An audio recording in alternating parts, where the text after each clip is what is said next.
Mike, George Kittle has signed a 4-year, $76 million contract extension with the Niners. Huge congrats to him, making him the highest paid tight end in NFL history.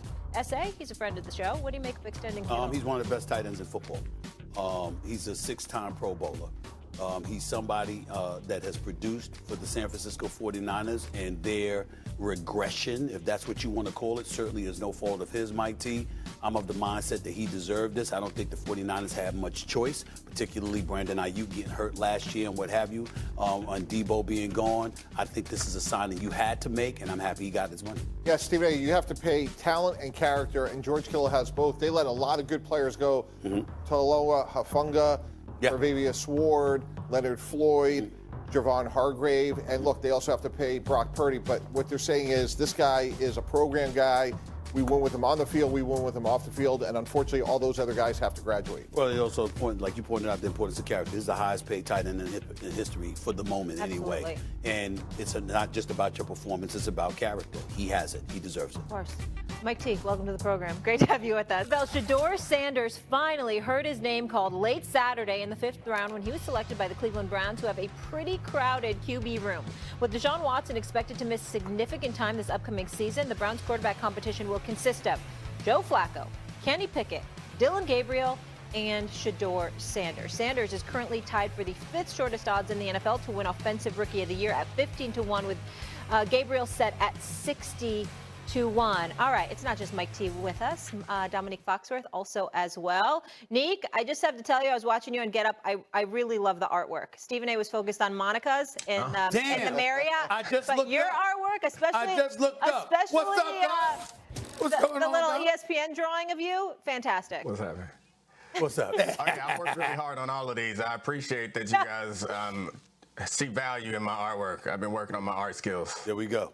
Absolutely. I got you. Okay. Tell me this. I was just Mike joking. T. It's my kids. We know. I think we might have just had an earthquake here, so that's why we seemed a little distracted, to be honest with you. Dom, it actually shook here like a damn earthquake or something. So Stephen A. and I were a little awkward for a moment. We were just trying to survive in this hostile environment. I was part of that awkwardness, too. I was like... Yeah, we were all like, okay, I thought we're in New York, not California. All right, Mike T. Will Shedeur be the Browns starter week 1? Yes, he's the most talented quarterback in that room. Look, I had him at the bottom of the first, top of the second. Ironically, I compared him to Kirk Cousins. Kirk Cousins had a great career in Minnesota with offensive coordinator Kevin Stefanski, now the head coach of the Cleveland Browns. Whatever happened in the draft, to me, is ancient history. Shedeur Sanders on Saturday night should have been calling the skill players of the Cleveland Browns, saying, hey, here I come, and start developing a relationship. If I'm the Browns, I either keep Joe Flacco or Kenny Pickett as my veteran guy. I took Dylan Gabriel in the 3rd round, who's a nice player, not a lot of upside, but I really need to know what I have in Shedeur Sanders, because next year I have 2 first-round picks. And if I can win with Shedeur, I could get a massive haul for those picks, given all those other quarterbacks that are available. So if I'm Shedeur, whatever happened, lessons learned, and just move forward. And when you look at the skill players that they have, Jerry Jeudy, David Njoku, they added Harold Fannin, 2 good running backs, Quinshawn Junkins and Dylan Sampson. You look at some of these other guys that have done well, be it Jayden Daniels last year, C.J. Stroud 2 years ago. I think Shedeur is set up for success in Cleveland. I think you're wrong, Mike T. I think you're wrong, and I think somebody like you will understand and appreciate where I'm coming from when I say this. I don't think the day 1 starter or the week 1 starter for the NFL season for the Cleveland Browns, as it pertains to Shedeur Sanders specifically, is going to be determined by just his play. I think all the stuff that has been said, all the stuff that has been reported is erroneous as it may be in the eyes of a lot of people, including myself, as cruel as it might be in the eyes of people like myself in terms of what happened to him. I think that you had people looking to give him a reality check. And now I think what you're going to do is see people wanting to test his emotional and mental resolve as it pertains to that.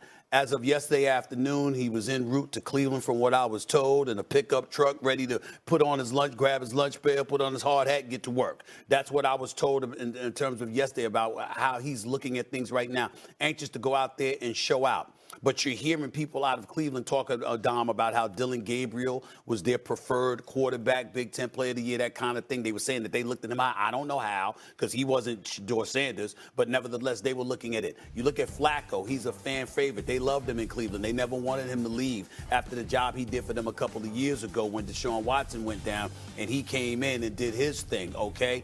And then you're looking at Kenny Pickett. Now, I know that Kenny Pickett's a former Steeler. Then he went to Philadelphia. He's got a Super Bowl championship as a backup. We get all of that part. But in his last 17 starts, his record is like 13-4. And so when you look at it from that standpoint, I think they look at Shedeur as a long-term solution. I'm not saying he's going to sit out the year or anything like that. I wouldn't be surprised at all if he's the starter at some point this upcoming season, but I don't think he's a guy that's going to be judged by just his play. I think they're going to want to see whether or not that ego that people were talking about is something that they're going to have to concern themselves with. And unfortunately, I think they're going to test him. And that's why I think he's going to be prevented from starting week 1. Not because he won't deserve it. I just think they're going to test him. Go ahead, Dom.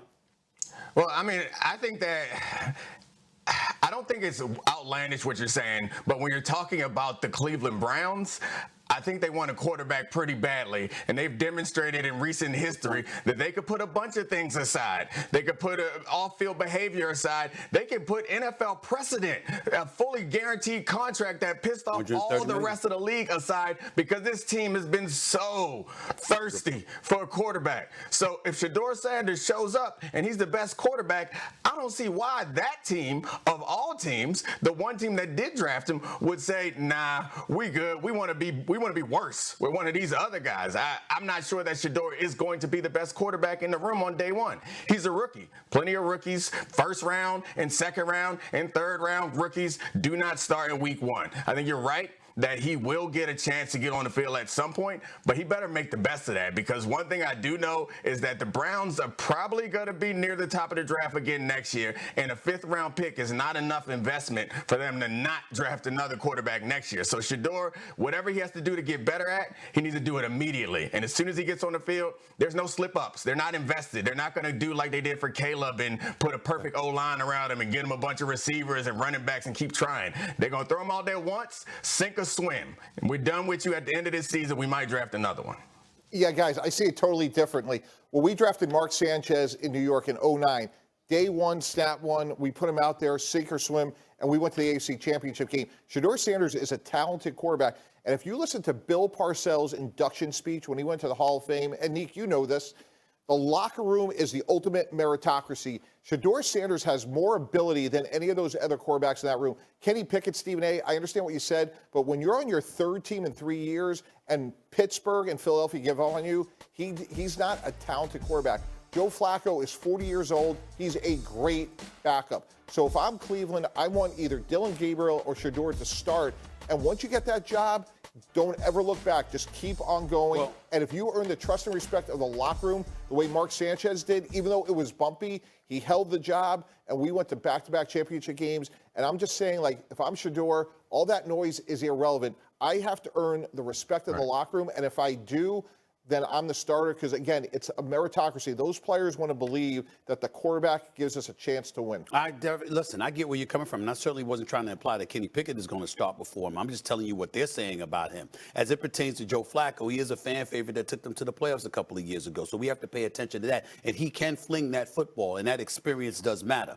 I'm just saying, when you put a quarterback in there that's a rookie, you got to be sure that he's your guy. And with Shedeur Sanders, and Dom, I appreciate everything that you said, because you're right on point with all the points you made. I just think that when it comes to him, it's not just about football. And the draft situation proved that. So because that's the reality, knowing that once you put him in there, he's your guy, I'm just simply saying they're going to wait for as long as they can get away with it before they make him that guy. And it may be week 3. But it may be week 5. Stephen A., that's not true, because if Kevin Stefanski is sitting right here, he's going to play the best quarterback to win. And if I'm talking to Shedeur today, make